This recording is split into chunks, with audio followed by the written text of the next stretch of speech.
Hola, hola. Dejamos configurado la instalación de la base de datos en el video pasado. Nos fuimos al archivo appmodule, realizamos la importación, tuvimos la precaución necesaria de agregar al final de la ruta la carpeta ngx y este componente importado de SQLite nosotros lo agregamos en los providers de este mismo archivo. Todo esto fue para configurar la base de datos. Ahora llegó el momento de utilizarla y darnos cuenta de que en el navegador esto no nos va a funcionar, ¿ya? Para ello, hasta el momento hemos creado solo páginas. Ahora vamos a crear un servicio. ¿Y qué es lo que es un servicio? Un servicio es un archivo que no tiene capa gráfica, no tiene estilo, no es una pantalla como tal, sino que es un archivo TS. O sea, solo vamos a poder colocar lógica en ese archivo. Entonces, de esa manera, nuestro proyecto va a estar mucho más ordenado, la lógica del negocio va a estar en una capa de servicio específica para este propósito. Por lo tanto, nos va a ayudar a que nuestro código importante no esté en los archivos de la pantalla. Recuerda que a estos archivos de la pantalla tú puedes acceder en el navegador, como lo hemos visto en la terminal, en la consola del navegador, podemos ver el código, podemos detallarlo y tal. Entonces, el dejar el código acá estaría un poquito expuesto. En cambio, nosotros ahora vamos a crear un archivo que no va a ser accesible directamente desde el navegador. Ya, si bien lo podemos revisar igual, no va a estar tan expuesto. Algo que mejora bastante nuestro desarrollo. Para crear un servicio, vamos a ocupar la misma especie de comando. Le vamos a decir ionic g. Para crear una página era page. Por lo tanto, para crear un servicio es service. Déjame agrandar un poquito. Ahí, ya, ionic g service. Recuerda que esa g es de generar. Y así como para las páginas creamos una carpetita especial, para los servicios también vamos a crear una carpetita especial llamada services en plural.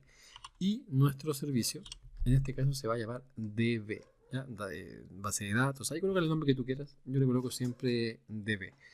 Este servicio entonces va a estar encargado solo de la lógica que tiene que ver con la base de datos, con la consulta de SQL, con abrir la base de datos, con la creación de tablas, etc. Cuando pasemos al apartado de APIs, vamos a crear otro servicio que se va a encargar de consumir estas APIs. Entonces, de esa manera, confirmo la idea, el código queda súper ordenado. Ejecutamos. Ay, se está pinchando en cualquier parte. Ejecutamos y nos crea nuestra carpetita de services y esto es lo que te comentaba. Se van a crear dos archivos, el .ts solito y el .spec. El .spec es para pruebas unitarias que no, yo, por lo menos en estos videos, no lo voy a tocar jamás. ¿Ya? Así que este archivo lo voy a borrar para que se nos vea bastante ordenado nuestro desarrollo. ¿Ya? Entonces, como te comentaba, el servicio tiene solo el archivo TS donde va a estar la lógica. No tiene HTML, no tiene SCSS, no tiene archivo de ruta, porque nunca vamos a acceder a un servicio mediante una ruta. Si abrimos este archivito, nos vamos a encontrar solamente con un constructor. ¿Ya? No tiene geoinit porque no tiene nada que levantar. Entonces, en este archivo, nosotros vamos a utilizar esta misma importación que ya habíamos utilizado. La vamos a pegar acá. Este SQLite nos va a servir para inyectar en el constructor un SQLite que vamos a utilizar. Entonces ahí está. Ya, acá también, para mejor más adelante lo veamos, no hay problema. Dejémoslo así. Ahora, lo primero que tenemos que hacer para trabajar con una base de datos es crear esta base de datos. Ya, entonces vamos a crear una función que se va a llamar abrir_db. Ya, ¿por qué le pongo a abrir? Porque hay un elemento acá, este SQLite, nos va a permitir crear o abrir la base de datos, pero el nombre es create. Ya, entonces te lo muestro, mira acá, this.sqlite. Y ahí está la opción de create. Si nos posicionamos arriba del create, nos dice que abre o crea un archivo de base de datos SQLite.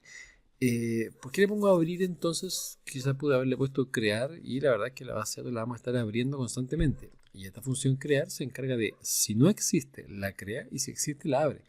Entonces, como la va a crear solo una vez, prefiero colocarle abrir. Súper importante. El create es algo que no habíamos tocado hasta ahora que se llama promesa. Este concepto de JavaScript, la verdad es que es bien complicado, es bien amplio, se puede profundizar y ahí está la invitación. Por favor, investiguen acerca de las promesas, lean la documentación oficial de JavaScript Hay otras cositas de promesas que se pueden hacer que nosotros vamos a tocarlas específicamente cuando lleguemos a la API. ¿Ya? Ahí podemos jugar harto con las promesas. Por el momento, entendamos una promesa como en la vida real, o sea, algo que se tiene que cumplir, ¿vale? Y para que eso se cumpla, nosotros tenemos que esperar. Ya quedémonos con esos dos conceptos. Tenemos que esperar que la promesa se cumpla para poder trabajar con ella. ¿Qué quiere decir esto en la programación? Estoy creando una base de datos, por lo tanto te voy a estar prometiendo que te la voy a estar creando. O sea, cuando la promesa se cumpla, lo que me va a devolver a mí es una base de datos creada. ¿Ya? Para crear la base de datos, vamos a abrir paréntesis, vamos a abrir llaves, porque fíjate que me está pidiendo un objeto de SQLite Database Config. Entonces se pueden crear en el momento, le doy llaves y nos posicionamos ahí. Le doy control espacio y me muestra algunas propiedades que yo podría utilizar y el nombre es obligatorio. El nombre de la base de datos es obligatorio. ¿Ya cómo sé que es obligatorio? Porque fíjate que no aparece con signo de interrogación como si aparecen estos campitos. ¿Ya? Entonces, como nombre, siempre le pongo el mismo. Voy a poner el mismo nombre que le he puesto en todas las clases, que es datos.db. Le puedes colocar facturas, le puedes colocar clientes, vehículos, estadios, equipos, lo que tú quieras. ¿Ya? Y vamos a colocarle la propiedad de location y vamos a colocarle default. El location es el lugar donde va a crear el archivo de la base de datos. Recuerda que SQLite es un archivo que queda dentro del dispositivo. Por lo tanto, el location le indica dónde va a quedar ese archivo y en este caso es la posición por defecto. ¿Ya? Esa carpeta es súper segura, es prácticamente inaccesible para la gente maliciosa, ¿cierto? Por lo tanto, está en un lugar seguro. Se podría cambiar, se podría modificar, pero es algo que no vamos a llegar a hacer, por lo menos en estos videos. Y con eso estaríamos en condiciones de probar esta creación o apertura de base de datos. Lo único que estamos haciendo es creando, ¿cierto?, el archivo que va a alojar mis tablas y mis datos. Pero yo te dije que la promesa tenemos que esperar que se cumpla para poder tener esa base de datos creada.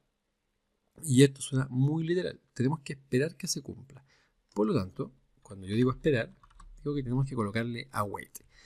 Este await tiene la gracia de esperar que la promesa se cumpla para poder trabajar con lo que ella te responde.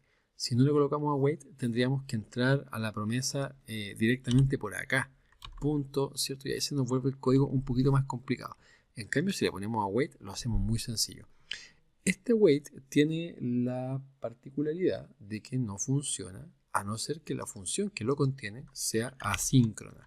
¿Ya? En términos muy sencillos, cada vez que coloques await dentro de una función, tiene que estar dentro de una función asíncrona. ¿Ya? Así de sencillo.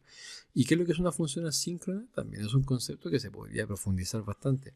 Es una función que se ejecuta en segundo plano. ¿Ya? Por lo tanto, también podríamos esperar que ella resuelva o dejarla trabajando si es que se demora mucho tiempo y nosotros seguir con otra ejecución. ¿Ya? Ahora, me gustaría tener una instancia de la base de datos disponible en todo este archivo y no tener que estar escribiendo este código cada vez que la quiera abrir. Por lo tanto, mira lo que voy a hacer. De manera privada, voy a crear mi base de datos, ¿ya? Y esa base de datos va a ser de tipo SQLite Object. ¿Ya? Acá mucho cuidado cuando ocupen la importación, por eso es que antes no lo quise hacer. En este caso la importación directamente de la carpeta NGX, ya, cosa que el objeto de SQLite Object te quede en el mismo apartado donde importamos el SQLite. Ya, si ocupamos la otra opción que nos daba el autocompletado, me van a quedar dos importaciones y me va a generar conflicto, así que cuidado con aquello. Esta base de datos la vamos a igualar a nulo. Ahí está. El problema de esto es que me dice que este objeto no puede ser nulo, pero nosotros tenemos la gracia acá de decirle que vas a ser de tipo SQLite Object o vas a ser un nulo. Ya, entendámoslo de esa manera. Esto es como darle una doble interpretación a este elemento. Le estamos diciendo que su tipo va a ser un SQLite Object, pero que puede soportar nulos también. ¿Por qué hago esto? Porque en este punto no tengo todavía la base de datos creada. Recién la tengo acá. Por lo tanto, acá es donde yo le voy a decir this.db es igual a lo que me responde la promesa. De esa manera abrimos la base de datos. En el próximo video te muestro cómo se ve en el navegador.